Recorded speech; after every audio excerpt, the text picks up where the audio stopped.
Imagine strolling through a bustling city mall on a Saturday afternoon.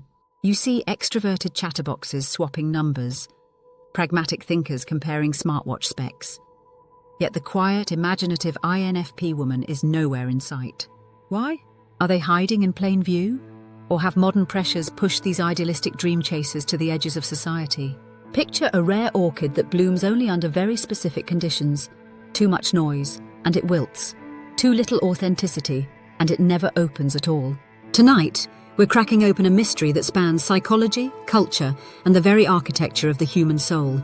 By the end, you might just discover why meeting an INFP woman feels a bit like spotting a shooting star. Breathtaking, brief, and unbelievably rare. Ready to hunt the cosmos for answers? If you love peeling back the layers of personality and spotting those hidden constellations in everyday people, tap that like button, subscribe for more mind-stretching stories, and share this video with the one friend who swears they've met an INFP, because we need their evidence. Look around any classroom, office, or family reunion, and you'll spot plenty of bold strategists, meticulous planners, even the occasional loud and proud entertainer. But the soft-spoken visionary who sees poetry in traffic lights, she's almost invisible. According to global MBTI surveys, INFPs make up roughly 4% of the population.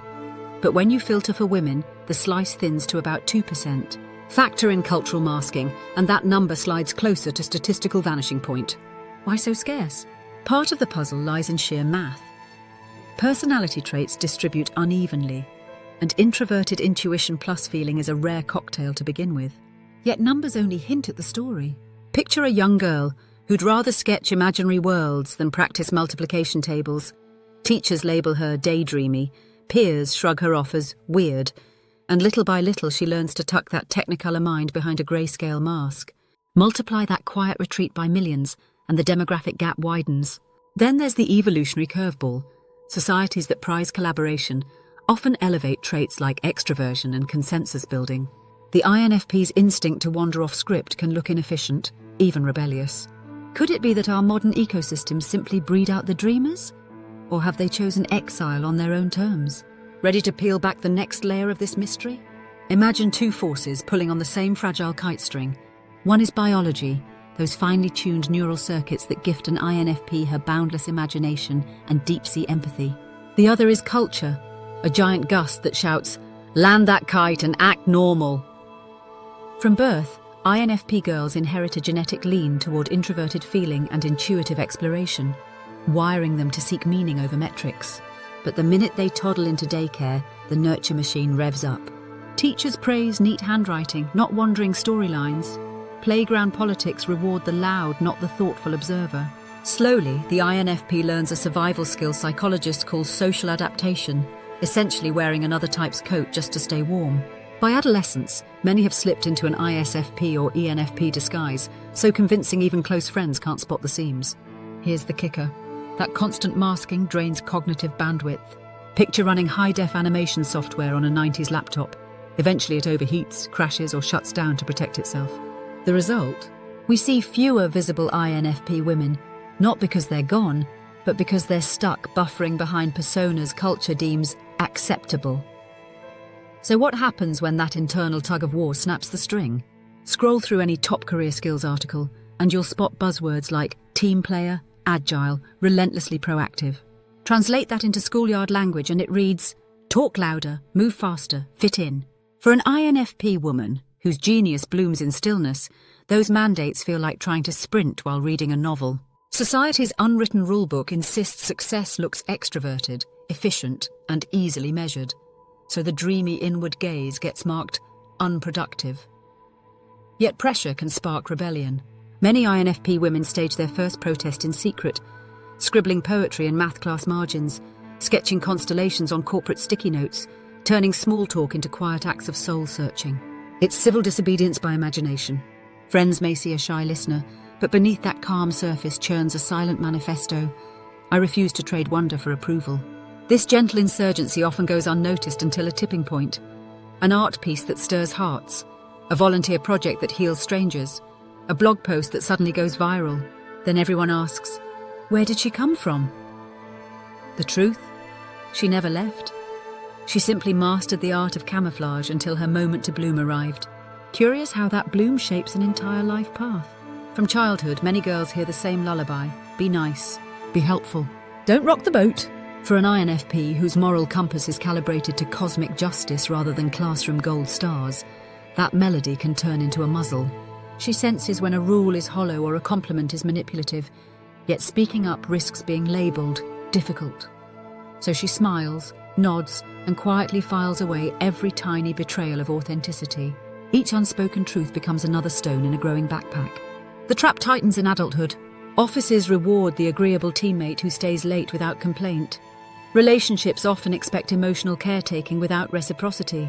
The INFP woman obliges, until the weight of those stones tips her balance. Suddenly she withdraws, ghosting group chats and leaving partners stunned. But she was always so easygoing. They gasp, unaware that compliance was a survival tactic, not her nature. Here's the paradox. The very integrity that makes her rare is what forces her silence, until it erupts.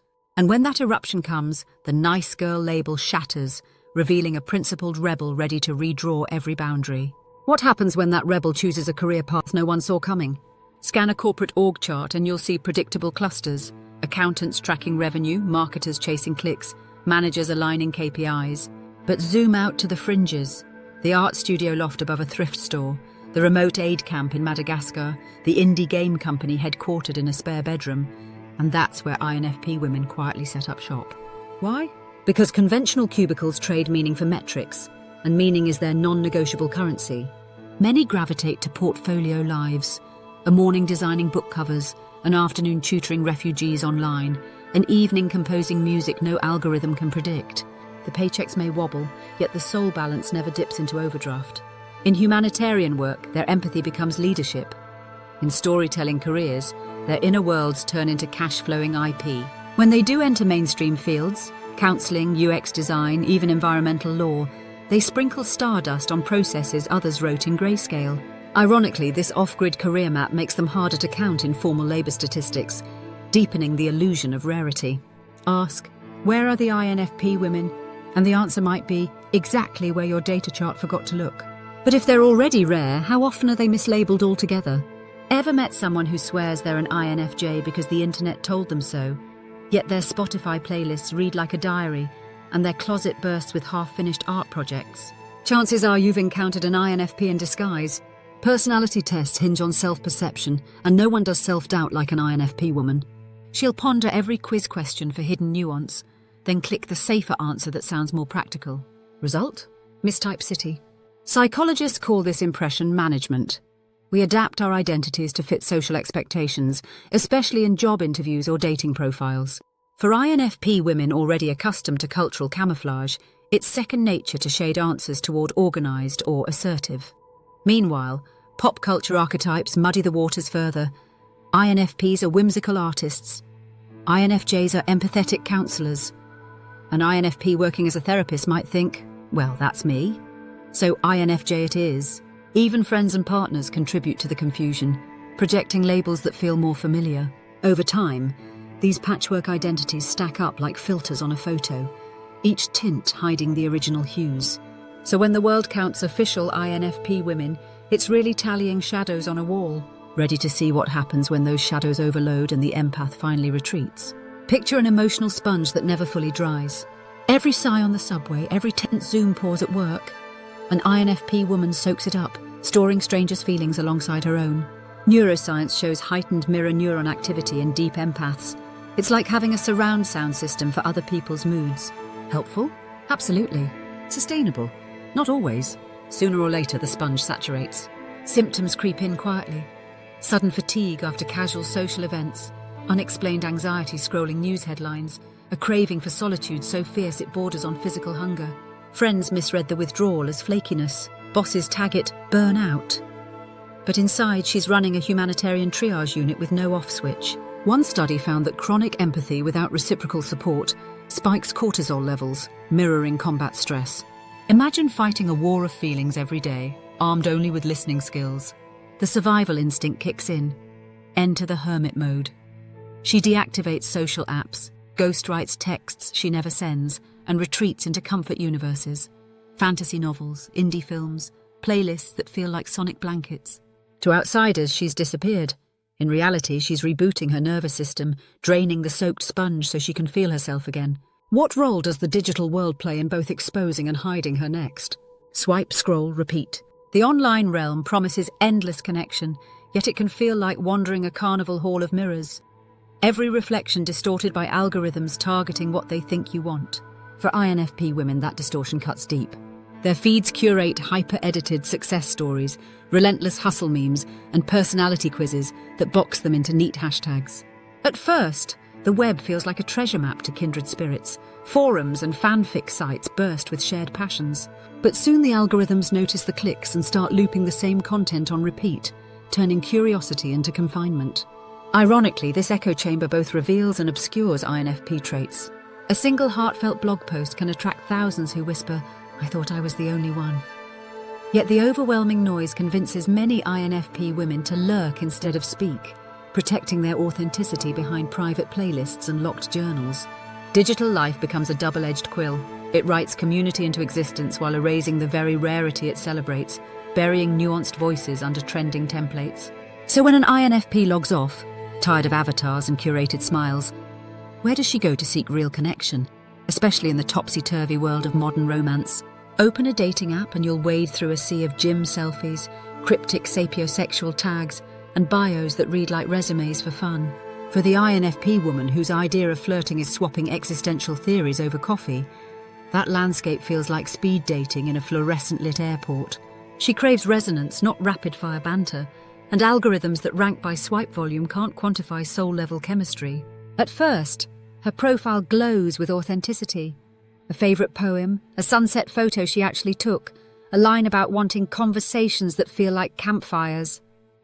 Matches flood in, yet most sputter out after the obligatory wide text. Each shallow exchange chips away at her hope until she starts deleting the app between downloads, a digital game of peekaboo with her own idealism. Offline isn't easier. Modern hookup culture prizes spontaneity over depth, leaving her thoughtful pacing mistaken for disinterest. When she does connect, her intense authenticity can scare partners who expected chill vibes. Thus begins what psychologists call romantic disillusion. The gap between imagination and reality grows so wide, she often chooses solitude over settling. But what happens when she does find her tribe? Those rare spaces where authenticity blooms without apology. So where do you meet a woman who keeps her heart in a secret greenhouse? Hint, not where neon signs flash ladies' night. Think quieter ecosystems. Local bookshops with creaking floors, volunteer workshops painting murals on forgotten walls, online writing circles that meet at midnight because inspiration doesn't punch a clock. Go in curious, not hunting. Ask what story changed her life instead of her zodiac sign. Watch her eyes light up. Authenticity is the rarest pheromone. Supporting an INFP woman means honouring that inner garden. She'll share seedlings of ideas, water them with patience rather than pruning shears of critique. Offer spaces to recharge. A hike where conversation drifts like river moss. A playlist swap instead of small talk. Celebrate her victories, even the invisible ones, finishing a poem, saying no without guilt, choosing purpose over pay. Want to help her flourish? Guard her boundaries like hedgerows.